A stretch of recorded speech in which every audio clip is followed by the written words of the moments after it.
Aman? Assalamualaikum warahmatullahi wabarakatuh. Perkenalkan kami dari kelompok 3 dari mata kuliah analisis dari waktu. Kami akan mempresentasikan tugas ARIMA modeling dengan dataset yang diberikan. Pertama, slide ini menunjukkan anggota kami dengan pembagian tugas kami.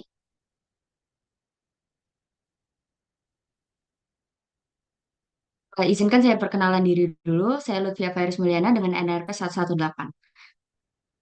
Dalam pembahasan ini kami mempunyai 4 pokok bahasan yang ditujukan sebagai berikut. Pertama ada identifikasi pemodel ARIMA, estimasi dan uji signifikasi parameter, uji asumsi residual, dan kesimpulan dan saran. Dimulai dari identifikasi model ARIMA, ada plot time series. Berikut adalah plot yang diplot dari data yang diberikan kepada kami. Berdasarkan plot yang dihasilkan dari dataset, dapat disimpulkan bahwa secara umum terdapat kecenderungan penurunan dari awal hingga akhir periode pengamatan. Meskipun demikian, terdapat beberapa titik dengan perubahan nilai yang cukup tajam, mencerminkan tinggi variabilitas dalam data. Nilai-nilai ekstrim tersebut kemungkinan disebabkan oleh faktor eksternal atau merupakan bentuk noise maupun outlier. Selain itu, fluktuasi yang muncul tidak menunjukkan adanya pola berulangan atau siklus tertentu, sehingga dapat dikatakan bahwa tidak terdapat indikasi pola musiman atau seasonality dari plot ini. Perkenalkan, saya Dimas Dedy Saka Saputra. Selanjutnya uji stasionaritas atau ADF test. Berikut merupakan sintaks dan juga outputnya. Dari output dapat dilihat bahwa ADF statistik lebih besar dari nilai critical value dan juga nilai p-value lebih besar dari alpha. Maka dapat disimpulkan bahwa data tidak stasioner. Karena data masih belum stasioner, perlu dilakukan differencing dengan cara mengambil selisih antar data untuk bisa melanjutkan analisis time series lebih lanjut.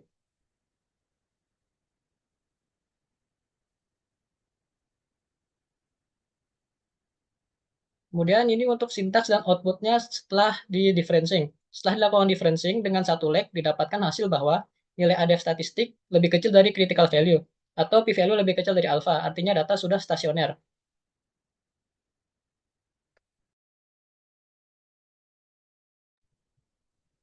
Setelah dilakukan differencing, maka selanjutnya adalah membuat plot ACF dan PACF. Pada plot ACF, eh, terlihat bahwa garis-garis ACF mengikuti pola dice down fairly quickly. Hal ini menandakan bahwa tidak ada komponen moving average atau MA pada data tersebut. Kemudian untuk plot PACF, terlihat bahwa garis PACF mengalami cut off setelah leg 2. Maka dapat disimpulkan bahwa data mengikuti model autoregresif dengan order 2 atau AR2.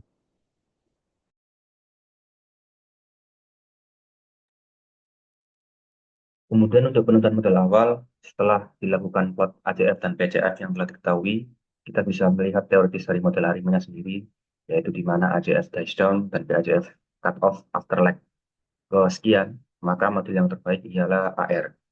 Maka untuk pemodelan awalnya, kita bisa menggunakan ARIMA 110 atau ARIMA 210, di mana P itu merupakan 1 atau 2 karena PACF cut off di leg 1 hingga 2. D itu sama dengan 1 karena sudah dilakukan differentiation sebanyak 1 kali. Dan Q 0 karena ada FTK secara bertahap tanpa cutoff yang tajam. Oke, memasuki materi selanjutnya. Sebelumnya perkenalkan, nama saya Silana Susabila, NRP akhir 183. Yang pertama kita membahas tentang evaluasi AIC dan BIC. Berdasarkan hasil seleksi model menggunakan kriteria AICC, diperoleh bahwa model ARIMA 210 merupakan model terbaik karena memiliki nilai AICC, AIC, dan BIC paling rendah dibandingkan model lain, di mana ARIMA 210 terdiri dari P sama dengan 2, yaitu ada 2 leg autoregresif, artinya model menggunakan 2 nilai sebelumnya untuk memprediksi nilai saat ini. Dan D1, di mana data didiferensiasi 1 kali agar menjadi stasioner. Dan Q0, tidak ada lag moving average, artinya model tidak menggunakan error dari observasi sebelumnya dalam prediksi saat ini.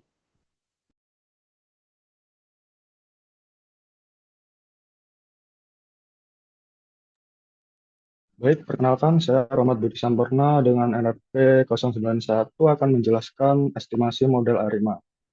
setelah didapatkan model ARIMA 210, maka dapat diestimasi modelnya. Berdasarkan hasil estimasi model ARIMA 210, maka terbentuk model 1-0,5164B min 0,1852B kuadrat dikali 1 min B YT sama dengan epsilon T. Atau setelah ekspansi differencing 1 min B, model dan perubahan YT menjadi delta YT sama dengan 0,5164 delta YT min 1 ditambah 0,1852 delta YT min 2 ditambah epsilon T. Delta YT adalah perubahan data akibat differencing satu kali, sedangkan epsilon T adalah residual acak atau white noise dengan varian 1,1157.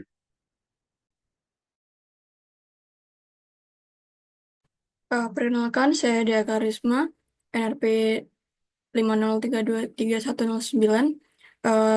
Untuk uji signifikansi setiap parameter, dari output yang ditampilkan, kita menggunakan model ER2. Nah, hasilnya, kalau menggunakan di hipotesis 0, di mana V1 sama dengan 0, dengan hipotesis 1, mohon maaf sebelumnya, dengan hipotesis 1 di mana phi tidak sama dengan 0. Dikarenakan di sini AR1 dan AR2 p-value-nya kurang dari 0,05, maka keduanya berhasil untuk tolak HO, di mana artinya tidak sama dengan 0 atau signifikan secara statistik. Selain itu, untuk varians residual atau sigma kuadrat juga signifikan. Hal ini menunjukkan bahwa model ini sudah menangkap variasi dalam data dengan cukup baik. Secara keseluruhan, berarti model cocok untuk digunakan dan kedua leg tersebut berperan penting dalam menjelaskan pola data.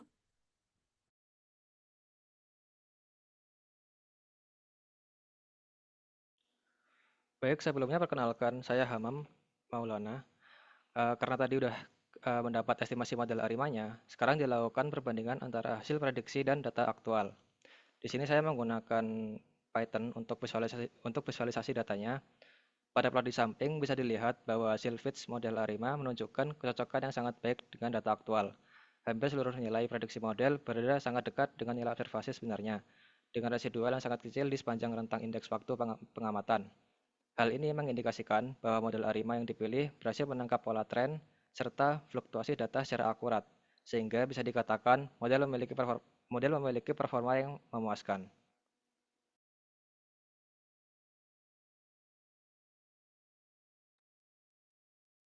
Baik, saya Edvina Kresnaningrum, NRP 50032211053. Jadi setelah didapat model ARIMA yang terbaik, selanjutnya di sini ingin mengetahui bagaimana validitas modelnya dengan analisis residual. Yang pertama ada HF residual dan white noise, kemudian uji normalitas dan interpretasi dari residualnya.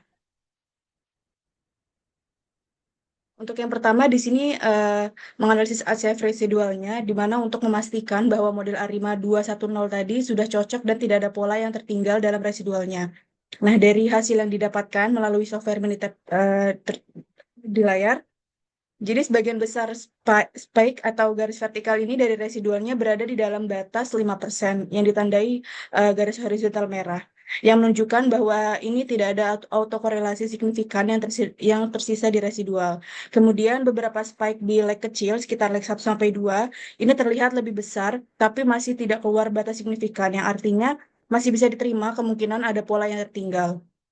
Nah, pola spike ini tampak acak dan tidak membentuk pola tertentu atau naik turun yang sistematis. Ini mengindikasikan bahwa residual ini bersifat white noise. Jadi kesimpulannya untuk ACF residual ini, model ARIMA 210 sudah baik karena residualnya ini tidak mengandung autokorelasi yang berarti. Yang artinya model ini sudah bisa menangkap pola dalam data time series. Lanjut. Kemudian di sini menguji asumsi white noise-nya untuk menguji secara statistik apakah residual ini benar-benar white noise atau acak. Dengan hipotesis sebagai berikut, 0-nya residual memenuhi asumsi white noise, 1-nya residual tidak memenuhi asumsi white noise.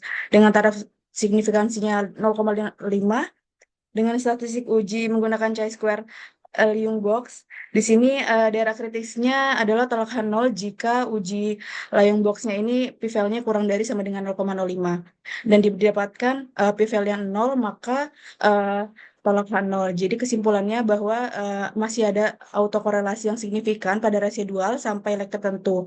Atau residual ini tidak acak atau bersifat whiteness. Artinya modelnya belum memadai atau kurang baik karena masih ada pola-pola yang tersisa.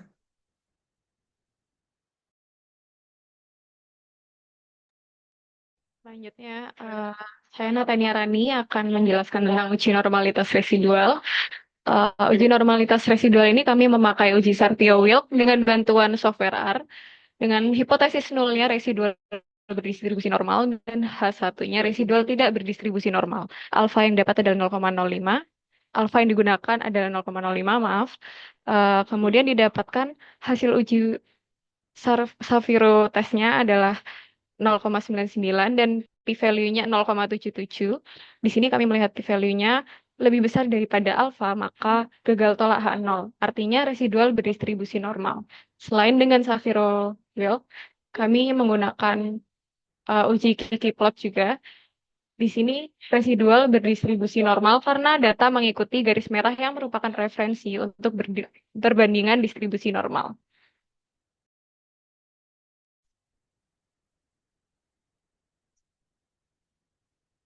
Ya, sebelumnya izin memperkenalkan diri, nama saya Bagas Rakawisesa, NRP 50032311133.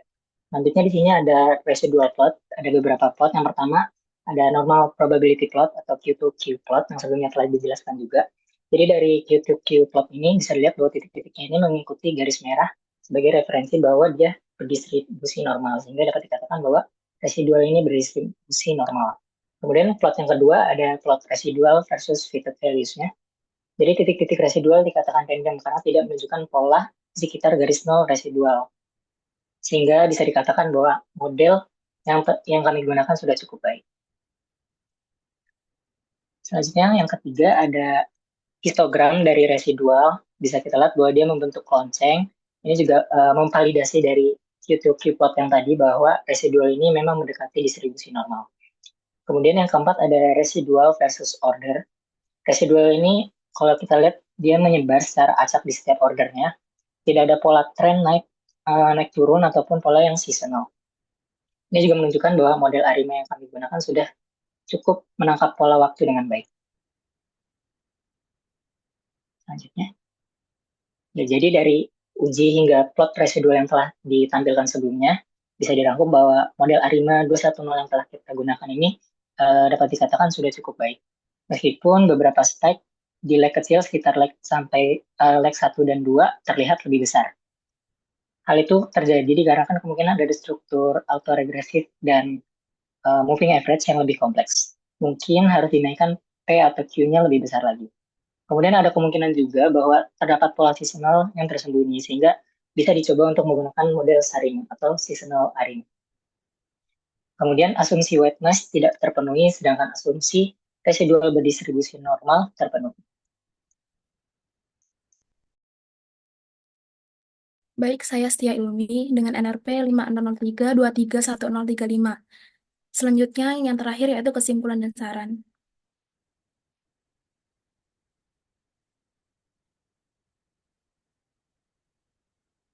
Untuk kesimpulannya sendiri yaitu model ARIMA 210 cukup baik dalam menangkap pola data ditujukan oleh residual yang tidak mengandung autokorelasi signifikan pada ACF dan distribusi normal pada Kiki-plot. Namun hasil uji whiteness menunjukkan masih ada autokorelasi pada beberapa leg, sehingga model belum sepenuhnya memadai. Hal ini bisa disebabkan oleh adanya pola musiman, struktur AR atau MA yang lebih kompleks, atau outlier dan heterokedasitas dalam data. Untuk sarannya sendiri yaitu model ARIMA 210 dapat diperbaiki dengan mempertimbangkan aspek musiman yang mungkin tersembunyi, serta meninjau kembali praproses data untuk memastikan kestabilan varians dan bebas dari pengaruh nilai ekstrim. Selain itu, disarankan untuk membandingkan beberapa model alternatif guna memperoleh hasil yang lebih baik. Sekian pemaparan dari kelompok 3. Terima kasih. Wassalamualaikum warahmatullahi wabarakatuh.